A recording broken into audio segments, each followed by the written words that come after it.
My name's Todz. From North Wales, little village called Pennegroes. I've been doing music for properly since about 2020. I'm a rapper, singer, artist. I use the Welsh language in my music. I rap in Welsh naturally. It's something I tried my hand at.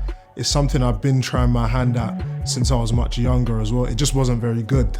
It took me a while to hone in on how to make it work with what I do and match it to the levels of my English rap and music. Yeah, conscious decision in a way, but also it's a natural expression. Arts Council has supported me more so in taking me places than creating things. I've been lucky enough to go to Qatar and perform in and around the World Cup, and also go to France around the Rugby World Cup. Those opportunities to make people aware of Welsh language, but also who I am and my music as well. The Welsh language is one of the fundamental things in Wales, so I think including it in any endeavour, whether that's culture, arts, it can only be a good thing.